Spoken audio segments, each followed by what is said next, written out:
On the 21st of June and the 1st of July 2017, the Doctor 2 two-parter World Enough in Time and The Doctor Falls aired. This would serve as the finale for Series 10, the third and final to star Peter Capaldi as the 12th Doctor. Opening on a regeneration tease, which is like the second time they're doing this series, one of the few complaints I have about the story, we start things proper with the TARDIS landing on the ship and Missy, the then current incarnation of the Master, popping out. As the series arc is the Doctor trying to reform the Renegade Time Lord, she's joined by then companions Bill and Nardal in some humorous, if overplayed, banter. They are called here over a distress signal to this massive ship, which is partially caught in a black hole. A lone crew member confronts them at gunpoint, freaking out over Bill being human and how this will summon monsters from the bottom of the ship. The Doctor comes out of the TARDIS to intervene, but it's too late. The crewman shoots a massive hole into Bill's chest. The monsters in question come to take Bill down to the floors, and we get a flashback about her trepidations to do this mission with Missy and the Doctor's desire to redeem her. The rest of the episode involves Bill's time being repaired and recovering while the Doctor explains what is happening. The black hole is causing time dilations, which means the closer the ship is into the black hole, the slower time is going, which is a really fucking cool idea. Props to them off. In what takes 10 minutes for the Doctor and crew to speed into action, 10 years passes for Bill. As she waits, she befriends an eccentric hospital orderly called Razor. The hospital is operating on creatures that took her and appeared in invasive and painful ways. As she gets older and looks more monochrome, Razor tricks her into going into the operating room under the guise of trying to escape. As Bill is being operated on, the Doctor, Missy, and Nardal arrive on the floor. The Doctor and Nardal look for Bill when they are confronted by a Cyberman in their original designs from the 10th planet, and it's one of the coolest reveals thanks to the consistently excellent direction from Rachel Talalay. Missy, meanwhile, is confronted by Razor, who reveals himself to be a previous incarnation of the Master, in a twist that was spoiled either by BBC promoting it or how obvious it was that was John Sim in a wig. Either way, they confront the Doctor and reveal Bill is the Cyberman he ran into, ending part 1. Part 2 opens in this rustic idyllic countryside with the three Cybermen ghoul-looking creatures propped in the fields. We see one of the Mondasian Cybermen crash into this place holding an unconscious Doctor, where we cut back to him being beaten and in a wheelchair. He was overwhelmed by the two Masters who tried to decide what to do with him. After we find out that Sim's Master was basically responsible for this, which on one hand is very in character, on another, I don't like the implication he's behind the creation of the original Cybermen. The Doctor revealed he programmed the Cybermen to go after the Time Lords while they were attacking him. This slightly backfires as they electrocute him in the process, causing Bill to save him, and we go back to the intro. This little house on a prairie arse location is a biodome on the ship that's constantly being attacked by the Cybermen. While the idea to ride to the top to get everybody into the Doctor's TARDIS is floated, the problem is that due to time dilations with the black hole, the Cybermen develop faster, meaning they'd be extremely advanced the more they travel up the ship. They're essentially trapped, waiting for them to get so advanced, picking them off would be impossible, as would be trying to outrun them. Part of what I like about the story is the subtle lore drops that makes the tension ratchet up. It's as simple as the Master not really sure where their meeting goes, because like in prior incarnations of the Doctor meeting up with himself, only the most recent one in this timeline remembers as a course corrects, meaning Missy is as lost as what's about to happen as we are. Yet she hones in on an approximation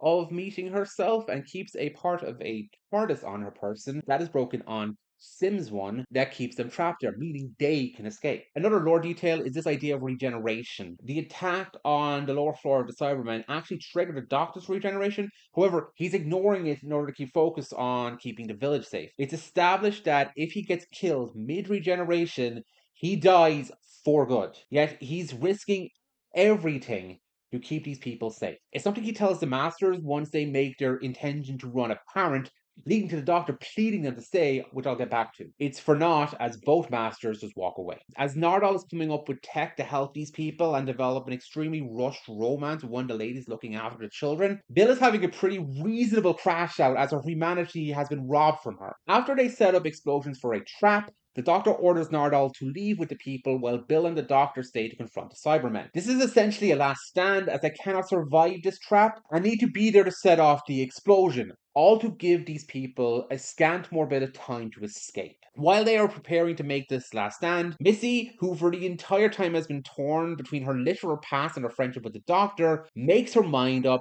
by stabbing her prior incarnation, fatally forcing him to regenerate. However, her decision to stand with the Doctor is short-lived as her past life blasts her, leaving her to die for good, never to come back. Just kidding, the master returns less than 3 years later. We get a big action set piece where the Doctor gets blasted a bunch, and again, ignoring his regeneration, sets off the explosive field as he lies there dying. Bill, who has been crying despite it being established that's impossible as she is a Cyberman, summons Heather, her puddle girlfriend. If you haven't seen this series, it's your fault you're lost. Who saves her, and they bring the Doctor back to his TARDIS, and after Bill sheds a tear on him, they leave. This revives the Doctor in a fun callback to the caves of Androzani, even being woken by the Master, refusing point blank to regenerate until he's visited by a past incarnation, the first Doctor. Here he cast as David Bradley after he played William Hartnell previously. And they go off to a really shitty Christmas special. I don't care. 12 regenerates here, fuck you. This is considered by many to be the pinnacle of the revival of Doctor Who, and I'd be hard pressed to say I disagree. It's incredibly well directed, thematically pungent, and the performances for Peter Capaldi and Pearl Mackie in particular are incredible. I had one issue with this in broadcast though. Missy's redemption, which the series has been building up to, has absolutely zero to do with the plot. After the Sim reveal and her attempt to kill the Doctor gets upended, she's kind of just there until she has this big epiphany, which the Doctor never finds out about, nor does it help defeat the Cybermen. Hell, it's not even her actions like stop Sim from fucking everything up. They're leaving, they're trying to escape by this point. Oh well, still a great story and really shows the best of the Doctor. Sadly, we're 9 years ahead, and we have a lot more we can showcase, which is the worst of the Doctor, including Complicity and Genocide. On the 17th of May 2025, the Doctor Who episode The Interstellar Song Contest premiered. This was done in conjunction with the Eurovision Song Contest, not only being obviously themed after it, if you couldn't tell from the title, but also geared to air right before the broadcast of the competition. The episode, purported to be the most expensive in the show's history, gained controversy nearly immediately after it aired. Not only because of its association with Eurovision, but the overall plot and motivation of the villain and how this is handled being analogous to the Gaza genocide. If you've noticed, I haven't done my usual plug to donate or participate in boycotts, though please do, obviously all of them will be below. Boycott Divestments, Sanctions Campaign, the Palestinian Children's Relief Fund, and the Samir Project. But this is why. This episode is going to talk about genocide complicity, and through this episode, how our media can perpetuate it, even when on the surface it may appear to be a good faith effort to call for solidarity. So, a heavy topic. Need to go into some disclaimers before I start this. I'm sorry, but this is actually important. One, don't harass anyone who's involved in this episode. I don't tend to put this kind of disclaimer because, I mean, if I've cultivated an audience, I would hope they're better than that. But reasonably, this topic gets people heated. And I'm just going to say, no matter how you feel about their involvement here, it doesn't help anyone to be shitty to them. This got to the point where I saw people were getting arse-headed over Shuti Gashwa, the survivor of Rwandan genocide, and oh man, fuck the fuck off over that. There's definitely a read about how much doing this episode makes the crew complicit. I think it's complicated, especially when we get to the episode's writer, Juno Dawson, and showrunner, Russell T Davies. But I feel it's missing the forest for the trees, and at the end of the day, most of them are people just doing their jobs. Second, last time I talked about the show was 2.5 years ago when I did a deep dive on the Chris Chibnall era. Two takeaways from this is that I never talked about Carbonista in the Flux segment. Why didn't I talk about him? He's the best. I love him. I will never escape the penance I must face for such an unforgivable oversight. The other was, while I've had other ideas for Who content, outside of the fact that it takes me a million fucking years to release videos, there's one major hurdle I could not get over. The BBC. They will copyright any tiny minuscule use of their material. And I don't just mean they'll hit you with a claim or monetize it. They block videos outright. I know of Doctor Who YouTubers who have resorted to using stills because of how ridiculously stringent they are with this stuff. I have given myself a pretty limited window to get this video done, so I will resort to not using any footage outside of the intro and an upcoming segment unless absolutely necessary. If I am forced to replace it and willing to show a modicum of maturity, I'm just leaving a blank square. If I don't decide to be mature, you will see this image.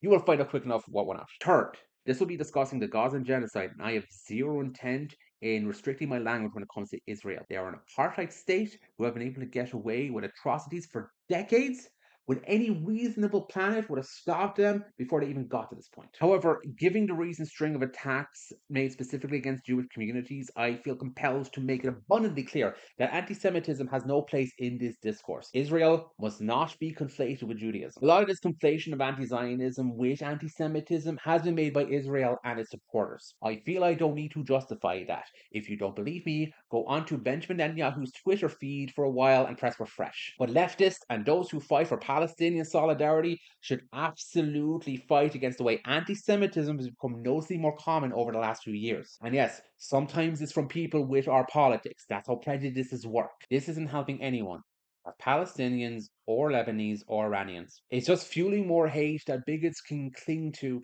and foster for their own means. And I mean, if you don't care about innocent people getting hurt or killed because they're Jewish, I don't know, fuck you. My Jewish comrades, or any Jewish people, whether they agree with my politics or not, should not live in fear because a genocidal warmongering nation uses their identity as a shield for their behavior, or because we become too complacent in shutting this out of our ranks. Just want to state it clearly on the top of this before we begin the video proper. So before we break down my issues and how I will format this video, I will go over the plot of the Interstellar Song Contest. I know this is kind of painful, as I've mostly just been explaining Doctor Who to you in this video so far, but I feel this is important for the context and to get the stakes and machinations clear. If you wish to skip this, there will be a time code. The Doctor and Belinda land on a floating ship that is hosting the Interstellar Song Contest, an advancement of Eurovision but intergalactic. British TV presenter Rylan is there, having a fate worse than death as he's cryogenically frozen for centuries, only getting revived to host the show. The control room is suddenly broken into by Kid, an alien whose species has two horns. He is helped out by his girlfriend Wynne, who is hired despite her reservations over her being a being called a Hellion. They commandeer the control room by programming the helper droids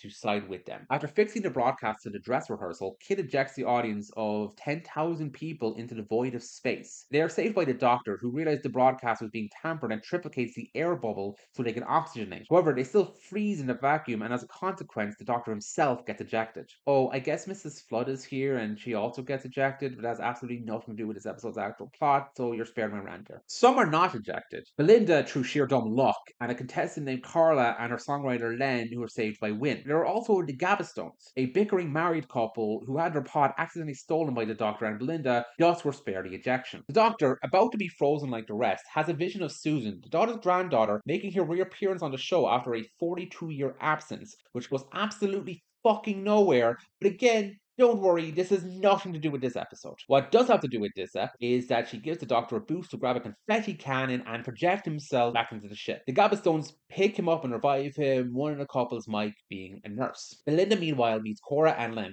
and after having a reasonable freakout as she thinks the Doctor is dead and she's stranded in a time and part of space she knows nothing about, Len, who's a technician, notices the script on the ship is Hellion, causing him to be racist to them and Cora defending them. Meanwhile, the Doctor is being helped by Gabstone Gary, an engineer trying to run interference, and finds out he can create holograms. This causes the Doctor to realize Kid and Wynn's full plan. They're faking the broadcast and spreading out a delta wave, killing everyone who is watching, a viewership of 3 trillion, in order for Space Eurovision to take the blame. He reacts in horror, but Gary's interference causes Kid to confront the Doctor. Belinda's team are eavesdropping, and she realizes the Doctor is alive and not an ice pop. However, the revelation of Kid's plan causes the Doctor to become really violent, him telling Kid he put ice in his heart and he should be afraid. Cora's reaction of recognition to Hellions causes Len to prompt and find out that she is a Hellion who had her horns forcibly removed, and she needed to hide this for her singing career, as Hellions are banned from the Interstellar Song Contest. She says Poppy Honey, the Interstellar Song Contest sponsor, is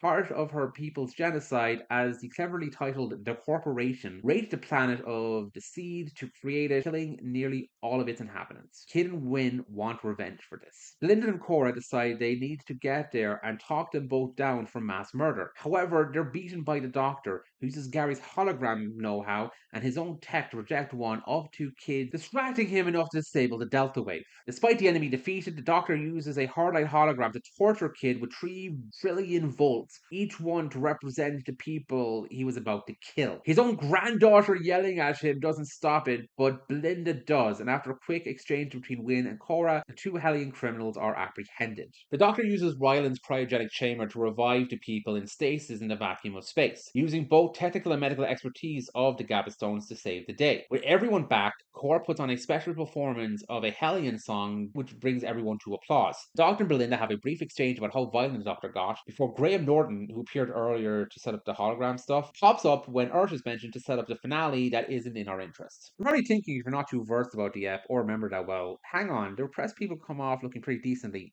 Hang on, don't worry, we'll get there. I would also be remiss to point out that this episode's nearly a year old now. Lots of folks have talked about it because it's pretty controversial to say the least. If you want more insight, I'd recommend Verily Bitchy's essay and Claudia Bolin's review and analysis. So this won't be a review of the episode. I did a podcast with my friends if you want my thoughts on this, not to do with this analysis. Instead, I'm going to react to common defenses I saw for the episode when it first aired. There is a certain recency bias I noticed for two, where if the last episode is bad, it's the worst episode ever! Like the reaction to Orphan 55, which was a bad episode, don't get me wrong, but I'd argue it's not even the worst in that series. Conversely, if an episode is generally well liked, it's the best episode ever! While the Interstellar Song Contest was controversial right off the bat, I'm generally more fond of it before the penny dropped and people started analysing the political elements less broadly. As I am an online gremlin, I saw and participated in many of these arguments and will regurgitate what people said in defence of folks' problems. For the record, if you made these arguments or changed your mind or whatever, please don't take this to heart. This isn't a call out for me trying to win an internet argument nearly a year ago. I just think they reflect what people brought up with the episode I wish to counter.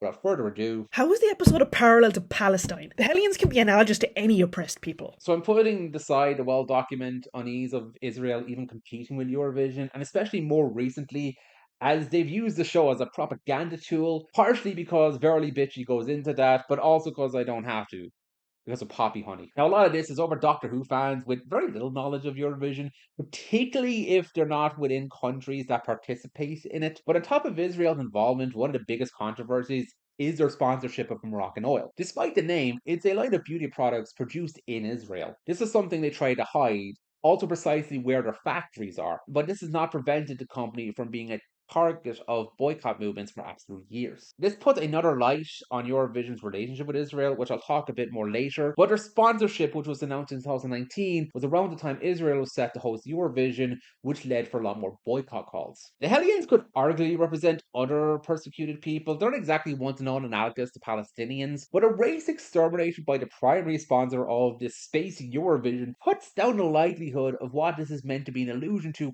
quite significantly, I feel. Verily also pointed out that Dawson stated that one of her primary inspirations was actually Ukraine, as she felt the news cycle had ignored them. And okay, look, I can't tell this woman what inspired her to write her script for her episode. That is patently ridiculous. I'm not in her head. Also, to act like Ukrainians don't face discrimination after a boost in unanimous support once Russia invaded, especially from those who were made refugees over the carnage, is just as patently ridiculous. However, making a statement like this in contrast with the Eurovision Song Contest, the same contest which immediately banned Russia from participating once they started this war. Actions? I agree with, to be clear, where Ukraine won by a massive flow in public votes that year.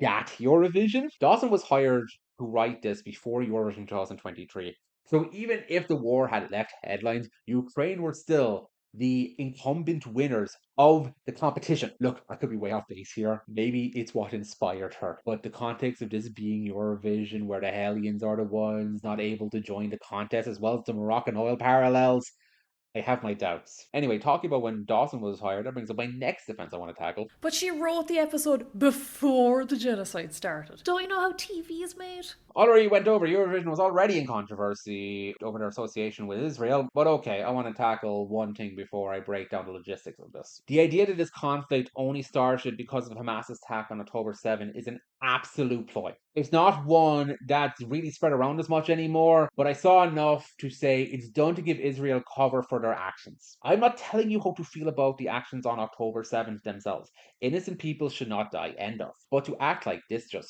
sprang out of nowhere ignores a brutal apartheid campaign which has had Israel strip people of their homes and annex their land that has been going on for absolute decades. If this is still your argument, stop making it. We are not facing 2.5 years of discriminatory, inhumane actions. We're facing nearly 8 decades. Point being, for this episode, yes, on top of the Eurovision controversy with Israel going far back beyond 2023, she could obviously been motivated by all of this.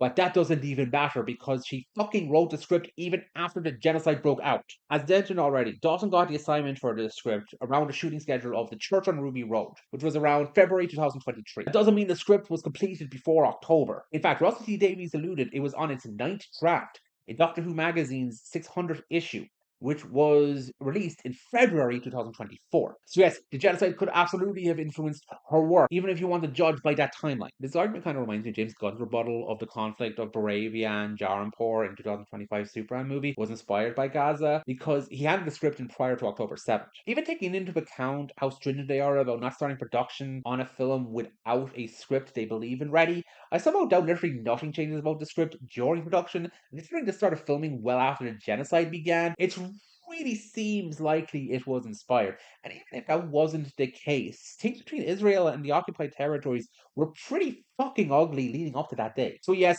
getting pernickety about the timeline does not stop this from being inspired by Israel and Palestine, no matter how you look at it. But the Hellions are depicted as sympathetic. What do you mean this is anti-Palestine? So now we're getting past the arguments about logistics and going into actually analyzing the episode's content. Groovy. So what happened to the Hellions is consistently depicted as horrific. We show the sad feels, we show them being burnt in the emotional climax as a song in their honor.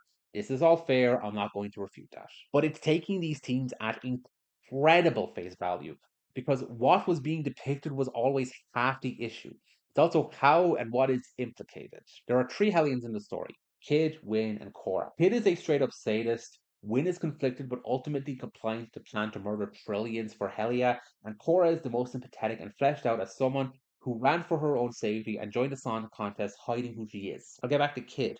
But even in the other two, we're not given a great portrait. No matter how much Win shows concerns and even saves Cora from being ejected into space, she never once moves away from the plan. There seems to be this image that they're just misguided kids, which makes sense for one of their names, taking the wrong ideas and the wrong ways to fight for their people's names. Especially as it's heavily implied most of the Hellions are nearly all gone already, so it's just revenge for them. Even their outfits are in this kind of alternative, rebellious teen kind of design. It's very evocative of passionate but easily led young people. It's very condescending. No one gets more hated than a young person caring about fucking anything. Then we look at Cora. She was actually maimed, having her horns removed, which is a great visual image and very evocative of victims of colonialist violence. She joined the competition in secret because Hellions are not allowed to enter, very similar to Ukrainians, eh? But she is also rewarded for this by taking the spotlight and singing for the memory of her people, and this is basically how the conflict is resolved. I'll fucking get to that. These characters having degrees of reactions to what happened to their planet is one thing, but the message to me is abundantly clear.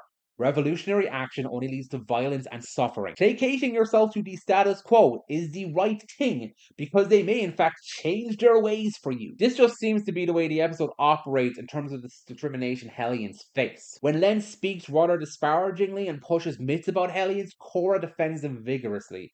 Note that Belinda doesn't say anything about this behavior. Gary believes that they destroyed themselves. Something said about actual colonized people, including Palestinians. And the Doctor never questions his narrative. Hell, Ian, Nina, a minor character who was in charge of the control room, said she gave Wynn a chance because nobody hires Hellions. This episode actually kind of proves her aspersions right. If Nina kept her discriminatory practices, none of this would have happened. Len is the biggest exemplar of anti-Hellion racism, and outside of him looking emotional in the final song, his discrimination is never brought up or challenged. Cora has to basically be her entire people's ambassador, and doing it by being non-combative and play by the rules of the competition sponsored by her planet's killers. She's basically a fucking token. This actually leads me to one of the more annoying factors about this whole metaphor with the Hellions. Those responsible for their genocide never have a real presence. They are just the corporation, as if they're an amorphous force who cannot be taken to task. Like, if there's something Doctor Who loves to do, it's giving us two factions of fighting aliens. Christ, the Daleks! These second most marketable space Nazis of all time had the fucking talls at the beginning. Corporations, while instrumental in lots of genocide and colonialist violence, don't tend to just operate independently without any other political factions moving in. Wonder why that is? Wonder why there isn't this stand-in for people, for a body to be responsible for these genocidal actions? Is it because giving this force a face, a present, makes it a hell of a lot more difficult to ride around, saying violent reprisals are not the answer, change must happen from within the system? I guess we'll never know. I mean, I guess this is all fine because the ones affected by this violence are doing worse violence somehow. Speaking of, Are you saying Kid is right to kill 3 trillion people? How dare you? What a monstrous thing to say. I am sorry in advance for this. because I know how condescending this is going to sound. But bear with me, because it's a point I feel I need to be made explicitly clear to understand a lot of the arguments made in regards to this episode. Kid is not real. I don't know if this phenomenon has a name. I'm just calling it the Killmonger conundrum, where the villain has too good a point, so they need to make them do something monstrously evil, so the audience doesn't find them too sympathetic. And honestly, I think Killmonger is a lot more layered than people give him credit for. His actions are determined way more by cold pragmatism, even in his overall plan. I think more Falcon and the Winter Soldier, where the leader of the Flag Smashers blows up a building, murdering people for absolutely no reason. The reason this happens, I feel, is fairly obvious. We want villains to have compelling motives, but when these motives reflect real-world topics and they're clearly making points against the status quo, in case audiences relate too much, they need to be proven they're actually just reckless, murderous monsters because their goals cannot possibly be carried in any other way, right? Right? Kid is depicted as completely sadistic and in this more for violence than the retribution. He smirks and looks smugly throughout his plan. He cracks wise when he thinks he's sending thousands to their deaths. The doctor himself says all he cares about is cruelty. Our main figure taking Space Eurovision to task for taking blood money off a genocidal corporation, and they say he's planning to kill 3 trillion lives. 3 fucking trillion. It's such a comically large number. It's like something a child would come up to prove someone's evil. It goes back to a point I made earlier. The Hellions can be depicted sympathetically to a point, but they do not get to control how the retribution works. We do not see them have any real stand or take anyone to account for how they've been treated. And this is seen as okay because one of the 3 of them is a sadist who wants to blow people's brains up. This trope helps perpetuate this belief that people who have been oppressed or have gone through colonialist violence want retribution in a way that could be as bad or worse, and it just isn't true. We can see this throughout history. Not that there's never violence, but mostly once people are free, they want to live peacefully. Kid wants to kill 3 trillion people because the writer could not allow a survivor of a genocide be made too sympathetic, because then you'd question why the Eurovision stand-in keeps up the relationship with the source of colonialist violence. That starts to get too real. But I mean, Doctor Who has dabbled in this kind of trope before. Just look at Kerblam. Speaking of, It's not like Doctor Who hasn't had dodgy villain depictions like this in the past with controversial politics. You think this is as bad as Kerblam? man, just circling the drain to defend this thing. Comparing it to one of the most mocked episodes in recent memory. If you somehow missed this one, don't worry, I won't be doing a full episode breakdown again. Kerblam sees the Doctor and crew intercept a message in a package from an obvious analogy to Amazon. Nobody's questioning this one, you'll be shocked to hear. In what they suspect is workers trying to warn them about their automated system, which appears to be keeping their very few human workers in lock and step. The twist being that it was a system itself sending the warning, because the janitor is reprogramming their service droid to drop off the packages to attack customers, so they'll blame not Amazon. Literally the same motivation as Kid. The episode turns into this weak, weird defense of capitalist excess and automation, and a vast working class revolutionary action as violent and overreaching. Honestly, these 2 episodes have a lot in common. So, I mean, both take a serious topic, fumble it up, but seriously, Interstellar Song Contest is better, right? I mean, Chibnall was in charge of the other one. It must automatically be Satan's excrement. Like, look, Kerblam, it's bad. It's a bad episode. Has a weird thing to say about, like, the automation system, about capitalism, about all this kind of stuff. It's very defensive of all that kind of pro-capitalist teams. It makes me kind of doubt the writers who's quite on the right more stuff thing, but I just want to say, in just, get things ready, so we can all have a clear, rational discussion. I think Kerblam handles his teams better. Now, to make this clear, no, Kerblam is not a good episode. In fact, far to the opposite. We have some of the singular worst pieces of dialogue in Doctor history as the Doctor, lifelong rebel and perpetual voice of reason, says this in defense of the system. The system is not the problem. The way people use and exploit the system, that's the problem. It's all very rational if you think about it. Have you never considered trickle-down economics? If these begrudging loser workers just play along, eventually it'll be pay dirt. You're really not seeing the intricate ways in which capitalism bends us all, you. It's like you've not even tried to read Adam Smith. Keep in mind, the pure, sweet, innocent system that's only bad because humans just murdered a woman to prove a point, it's bad. The resolution is bad too. After the doctor meekly tries to get the tower's janitor lad to not die, but he stays anyway and gets blown up, they talk to managerial staff and HR person literally says she will propose Kerblam will be people-led. Deadass saying she's asking them to hire more people to help with the clearly awful conditions underemployment is causing in this world, and that caused this kid to be radicalized. Okay then. And they'll say no. The resolution to is automation eating into our job security and ergo leaving us to destitution is it's fine because we can ask nicely and they'll just hire us. No need to take such drastic actions. Complete horseshit. But then, even fucking then, there is some attempt at change. Some meager, fleeting, likely useless, but an attempt. Gold star, you did the bare minimum. What does the Interstellar Song Contest give us? What happens once the villains are defeated and the reality of what they were fighting for? There are people being fucking genocided for profit. Sinks in? A song. A song from Hellions, which is a lovely gesture, for sure. What exactly is it changing here? Making everyone not racist? And suddenly, he wasn't racist anymore. Because the corporation, the ones who nearly wiped out an entire planet full of people out for honey extract. This episode's own dismissive words, so it clearly knows the gravity of how fucking evil that is. What happens to them?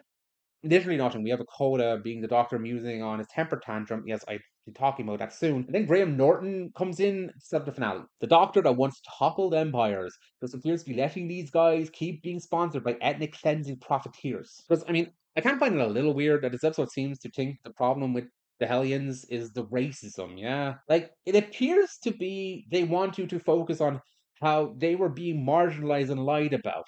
Not that they were fucking maimed and murdered. I don't want to believe that was the intent of the script, but that's how this absolutely cack-handed non-resolution to this conflict reads as. And I have a theory as to why, but later on. So we do one more? Go on. Let's do one more. Aren't you paying attention to the themes of this series? It's about how hurt people. That's why Kid is so ridiculously evil. He's hurt and he's too far gone. Yeah, this is going into more of the broader strokes of the series, seeming overarching themes, and in general a focus on more social justice ideas of Russell's return in. Series 1, or Series 14 if you're feeling fancy, seems to be more about how marginalized people are put to these confines, but also that's what makes them so magical. The main narrative thread is Ruby being a foundling and how that makes her feel that there's something missing. The Doctor being a foundling is emphasized too, as well as the fact that Series 12 made Russell able to do the bullshit Last of the Time Lord spiel again. A lot. The Doctor's race is made a plot point to one episode. We have the space babies feeling like an afterthought to their own people. Hell, even in Rogue, where this period costume Elizabethan-inspired society is taken down by a burgeoning love of two queer men. Yes, it even plays a part in the finale, where the ordered agent of death becomes obsessed with the uniqueness of Ruby because he needs to understand her on his terms. This sucks and is badly handled, but it fits the team. Things probably moving around a lot between shots. The next series seems to be how the world seems to feed off people's genuine hurt and anger and misguides them. We see this particularly in antagonists of a lot of these episodes. Most notably is Conrad, Ruby's ex and conspiracy theorist, who is the major antagonist of Lucky Day and one of the primary antagonists of the two-part finale. His politics are very clearly far right or far right adjacent, but we also have a similar look into inceldom, kind of, in Alan, Belinda's ex, who's the main antagonist of her introduction episode, The Robot Revolution, where he kidnaps her to force her to be his queen. The line hurt people, which binds all these men, is in the episode prior to the Interstellar Song Contest, the excellent The Story and the Engine. And it's said in regards to the antagonist of the story, but I want to focus on the Barber. His plan is to wipe out the gods, which could destabilize the entirety of human history due to his role as a storyteller being overlooked. Want to know the difference here? All these characters are given a degree of sympathy where Kid isn't. Well, Alan has this weird joke made about his death, but beyond that. Even the Barber, who wants to commit mass murder out of grievance, gets more empathy from the Doctor than Kid, wanting to do the same out of the pain of losing his people. The Doctor does not treat the other villains in the season as cruelly as he does Kid. You want to know the hurt person whose horrific actions are meant to be empathized with? The Doctor, our moral compass, our guide through these worlds, is so unbelievably pissed off that he tortures kid with 3 trillion jolts, one for every one he nearly killed. He was even triggered, don't you know? I'm not going to go into how wildly out of character this is. Puzzle Geeks did a great video about this, but I want to hone in on that focus. The doctor's pain of losing his people is sympathetic. His is irrational. Why is that? This kind of weird double standard for how pissy men whose fathers didn't hug them enough, getting more empathy than a dude who lost his fucking planet, did make me go to wonder if this was just how they depicted this type of conflict now. Is this just how they saw it and this is where their sympathies lay? Which is a dark thought, but I needed to know. So I did what no person should do. I watched a Doctor Who spin-off. The War Between the Land and the Sea is a 5-part miniseries that revolves around the conflict between humanity and the Sea Devils, here renamed for some of their subspecies Homo aqua, which is dumb. Show's not the worst thing in the world, even if it starts really promising and just loses my patience as we go on. Arguably, the weakest part of it is that there's way more interest in the political machinations of the world, and we get very little glimpses into the Sea Devils culture, which I feel is more down to how sort of runtime they have. This feels extremely rushed in other places too. What it does have going for it is that its ultimately resolution is extremely shocking and tragic, and we're allowed to live in it because it depicts what happened to the Sea Devils as unjustified and very sad. Now, I wouldn't say they're as analogous to Palestinians, or at least just Palestinians, but they are an oppressed people who face a mass genocide, and it's incredibly apathetic. So why them and not so much the Hellions? So I mean, the thing is, this obviously has nothing to do with like Juno Dawson or Russell like hating Palestinians or loving Israelis. Just by some of the things they do about the Hellions in the episode, I don't think they want us to hate them. I think this is written in the way it is because I guess she had to write this fucking parallel in for a goofy Doctor Who episode for whatever reason, not in defense of Israel. It's in defense of Eurovision. And that's kind of the problem.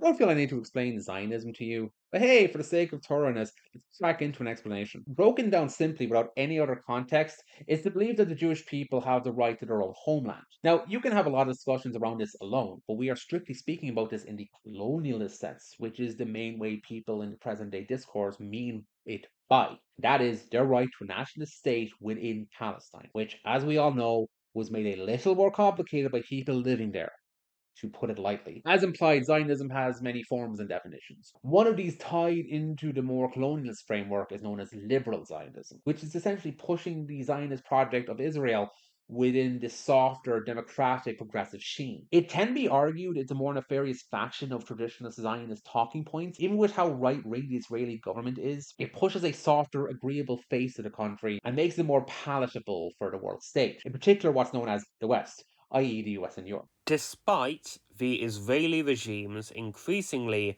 right-wing policies, liberal Zionism still plays a dominant role in Zionist ideology. It fulfills the specific and critical function of providing the Zionist project with a veneer of enlightened Western civilization and democratic, progressive politics. As a result, the Israeli regime is rarely described in mainstream Western circles for what it is, a settler colonial state that practices apartheid. Politicians and media outlets from across the political spectrum in Europe, North America, and elsewhere largely describe Israel as the only democracy in the Middle East, sharing Western values that make it a beacon for progressive politics in an otherwise authoritarian and irredeemable region. This rhetoric is then used to justify unbridled Western support for the Israeli regime, including by providing the diplomatic, economic, and military means needed to maintain and expand its colonization of Palestine. Eurovision is used to bolster that image up, even going so far to try to whitewash its crimes on the world stage. This all came to a boiling point last year, which I will get back to. Now, as Verily pointed out, Russell has been very eager to get Doctor Who involved with the Eurovision since he came back. He kind of had a history of promoting the show with these big bombastic ways and clearly see it as a way to legitimize Who as a cultural force. Now, I will reiterate my stance not to harass the creative team. Both Dawson and Davies have shown support for Palestine. I haven't agreed with everything they've said and done, and oh man, oh wow, let's play a game of please remove RTD from his Instagram account. But irrespective of their complicity, this kind of goes into a larger problem. No one made them write a story where Eurovision Eurovision faced controversy over a sponsorship it took. The cynic in me wonders if they did this as some soft defense to the blowback over their continued association with Israel or accepting the Moroccan oil sponsorship. But I'm willing to give them the benefit of the doubt that they thought this was a script that makes victims of corporate violence and whitewashing look good. But it's the framing that matters here, not the intent. We pointedly don't see Hellions getting slaughtered. We see Eurovision watchers ejected into space. The Doctor empathizes with a guy who's about to wipe out human history because he was slighted at credit, yet goes merciless on a man who watched his planet be burnt up, as Claudia Bolin pointed out in her video. Who you see being tortured or put in peril pushes your sympathies, and these aren't with the Hellions. Our sympathies in this episode are completely swayed to the Eurovision Song Contest, particularly its fans, and they really shouldn't be. This is something we know a lot about media. It uses soft language to describe attacks on the deaths of Palestinians like nobody's responsible, yet a lot harsher language if the victim is Israeli. Both should be treated with an equal amount of weight, but their skewering tells us something. Hell, like Hellions, Palestinians are not allowed to compete in the Eurovision. One is given a right to visibility, the other gets pushed to the side. Israel is competing again in Eurovision this year, in a couple of weeks at the time of this writing. They also renewed their sponsorship deal with Moroccan oil. This is not without its fair share of backlash. Ireland, the Netherlands, Slovenia, and a big one for them, Spain, have all pulled out of the competition. And Iceland. And also Iceland. So the article that I think the BBC one, it does mention that they're contemplating doing it because it was reporting when they had a conference, and you can read it yourself if you want. But I didn't check it properly, and I didn't also back up my sources. So, oops, it's now 5 countries not entering Eurovision, not 4. But yeah, it's also still look. So yeah, go Iceland, go me, oh my country as well, go all the countries that weren't participating. It's really good fucking bad luck for Eurovision, really. This is great. It's nice to feel pride in my own country, even if they turned around and agreed to foot a ball with Israel, because I can't have nice things. There's obviously a massive part of me of saying, what am I doing here? Why talk about an episode nearly a year old now? Where's the real value in all this? And I mean, I felt powerless about a lot of this. I'm sure you have too. We try to do what's best in this world, to make the right decisions, do the right calls, but it's never enough. It never feels enough. Nothing does. But that kind of attitude causes defeatism, and we've seen in so many ways what pushing back can cause. And the world seems chaotic and never ending conflicts and strife that we don't focus on. I tend to ignore people bringing up the attacks in the Congo or the civil war in Sudan when talking about Gaza, partially because it's a textbook whataboutism, but also the US and Europe are a lot more directly involved in what's happening with Israel and Palestine. But yes, more eyes should be on this. Maybe I should give more shoutouts in my videos to aid crises all over the world like this, along with my read of support of Gaza of every video.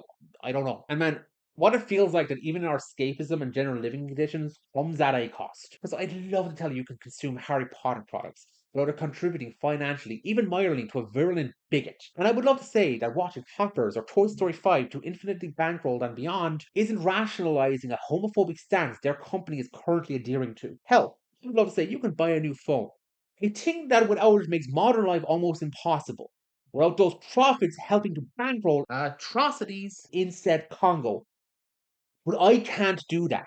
We pick and choose our battles every day. And a big one for me is that we cannot allow the Gaza genocide to be forgotten or those who have perpetuated be rewarded. The ceasefire seems to have taken some pressure off Israel, but it seems like they have not really stopped their aims if they started a bullshit war alongside the US with Iran and are currently bombing Lebanon. And obviously nothing in Palestine has materially changed since October. And if you want some insight into that, I highly recommend this interview Lily Alexandra did with a Palestinian man named Ahmed Smatter. Earlier this month, as I am writing this, Israel passed a law that makes any Palestinian found guilty of a terrorism charge, which they are convicted of 96% of the time, will be sentenced to death. They are not de-escalating anything. This is not over. We cannot pretend this is over. We need to hold those placating these exact actions to account. My request is simple. Go watch Eurovision. That's it.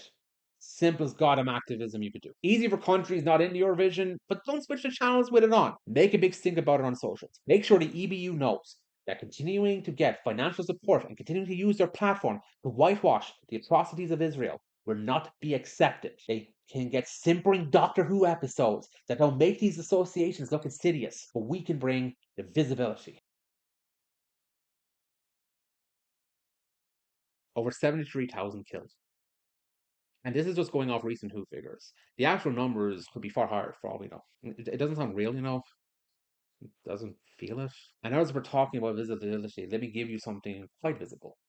And that is a documentary I saw last year called Put Your Soul on Your Hands and Walk. It documents several video cults made by Iranian director Sabada Farsi and Palestinian journalist Fatima Hassouna, going over a year and a bit of the genocide. I named it my favorite documentary of last year in my 2025 vid, and in that, I alluded to the change in Hosanna's personality. Aside the fact that the cults become much more sporadic, one of the best showcases of this is two quotes she has, one near the beginning and one near the end. At the start, she's positive and joyous. Near the end, she quotes the Shawshank Redemption in a rather bleak way. How does it feel being a Palestinian in Gaza today? Is it I feel proud.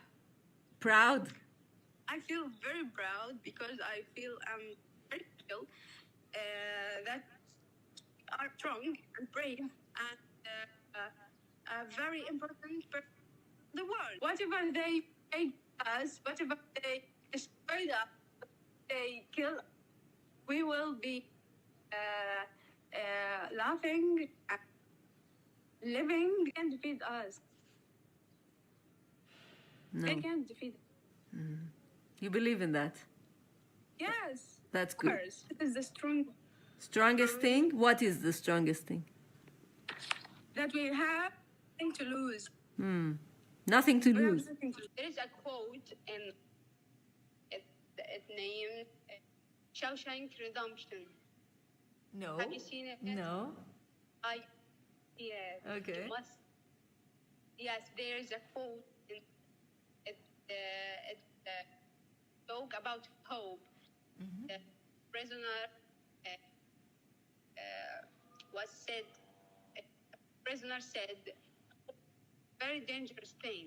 On the 15th of April, Fatima Hassouna was told the documentary had made it into Cannes. On the 16th of April, coincidentally enough, Hassouna and her family were murdered in an Israeli airstrike.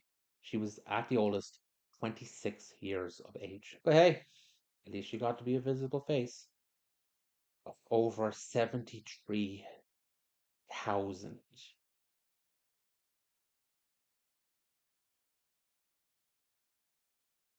When I finished watching The Doctor Falls, I had an issue with Missy's redemption. This plot point was built up for half a series with zero impact on the plot. This is where I was dumb. I assumed the impact needed to be a specific plot function, not a thematic resonance. This story, intended to be Moffat's last of the show, he would go on to write 3 more, was about the impact the Doctor had. Before both masters bail, the Doctor gives an impassioned speech. It's considered to be one of the defining speeches not only of Capaldi's run, but for the Doctor in general. Winning?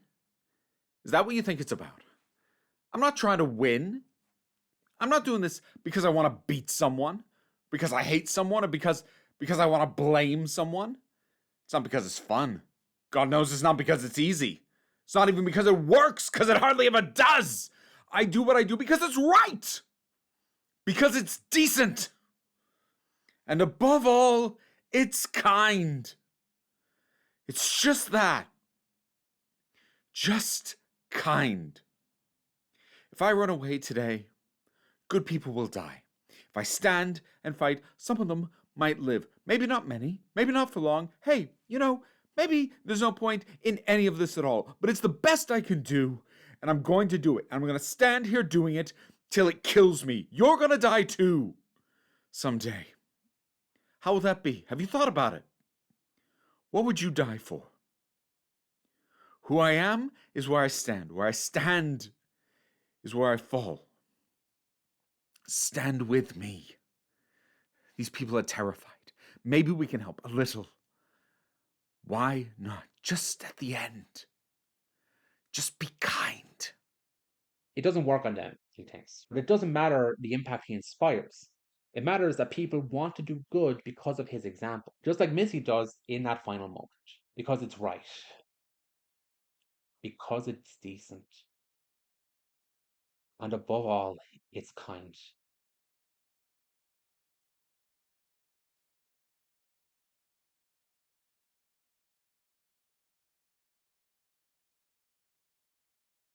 Thank you for watching through this part. It feels weird to like add this after the video is finished, but I need to tank and do all the YouTube stuff.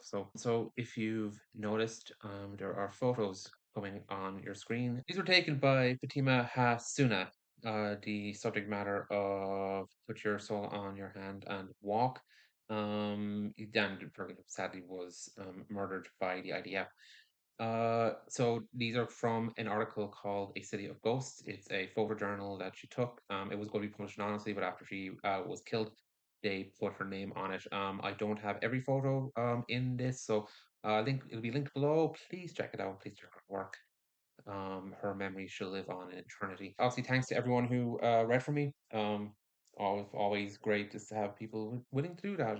There was some fun ones here, so as always, I'm really grateful for people going over this. The wonderful thumbnail by Sarah and everyone who gave me feedback and advice and stuff like that. They are giving me special thanks and really appreciate the community that I built and the community that this is mostly a one person operation. I do the editing, I do the writing, I do all the special stuff by myself, but still, everyone has to rely on others in all these wonderful endeavors, being dumb YouTube videos or whatever. So thank you for that. Like, comment, subscribe, all that stuff.